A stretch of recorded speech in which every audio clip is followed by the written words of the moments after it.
Ti hanno sempre detto che il rossetto rosso sta bene a tutte. Ma allora perché a volte lo metti, ti guardi allo specchio e pensi: no, non è lui?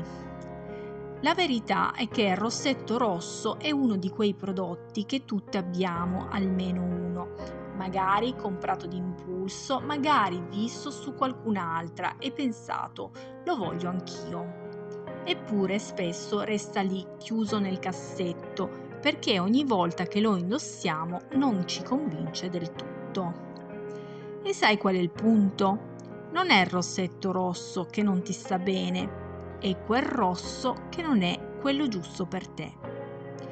Perché il rossetto rosso non è solo un cosmetico, è un accessorio di personalità, è una dichiarazione, è uno di quei dettagli che cambia immediatamente il volto, l'atteggiamento, il modo in cui ti percepisci e in cui gli altri ti vedono. Le labbra rosse sono eleganti, sensuali e decise. Però, proprio perché sono così protagoniste, devono essere scelte con criterio. Non basta dire rosso, esistono decine di rossi diversi, più freddi, più caldi, più scuri, più aranciati, più profondi, e ognuno reagisce in modo diverso sulla pelle. La tonalità giusta dipende da diversi fattori: il colore della pelle, il sottotono, gli occhi, i capelli e sì, anche la forma delle labbra. Partiamo dalle more.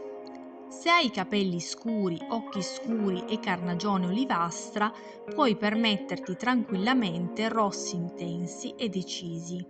I rossi pieni, saturi, quelli che appena li applichi fanno subito effetto wow.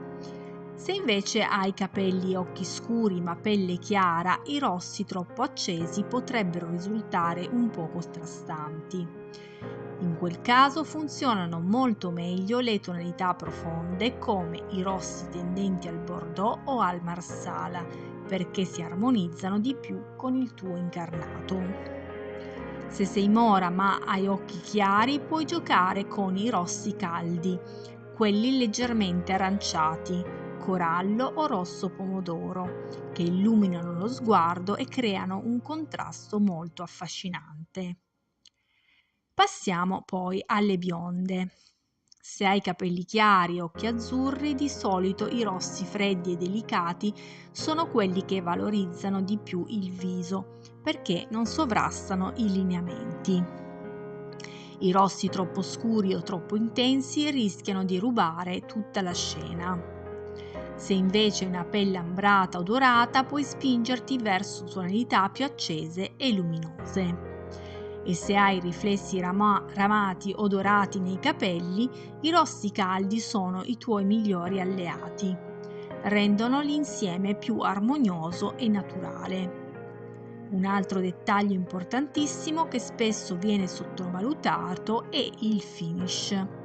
Non è solo il colore a fare la differenza, è anche la texture. Se hai labbra piene e ben idratate, i rossetti opachi sono fantastici perché enfatizzano la forma e danno un effetto molto elegante e sofisticato. Se invece hai labbra sottili o segnate, i finish luminosi o leggermente glossy funzionano meglio perché riflettono la luce e danno un effetto visivamente più luminoso. E poi c'è una domanda che si fa spessissimo: ma quando si può mettere il rossetto rosso? La risposta è sempre: non esiste un'occasione giusta o sbagliata, il rossetto rosso non è legato all'orario ma all'atteggiamento. Se lo indossi con un look total black diventa elegantissimo. Se lo abbini ad un outfit semplice e naturale diventa il protagonista. Se sei struccata e vuoi solo un tocco che illumini il viso, basta lui. Anzi, proprio quando il resto del trucco è minimal, il rossetto rosso risalta di più e sembra ancora più sofisticato. L'unica accortezza è non esagerare con il resto del make-up, soprattutto sugli occhi. Quando le labbra sono così importanti, meglio lasciare lo sguardo più leggero, altrimenti il rischio è l'effetto troppo carico.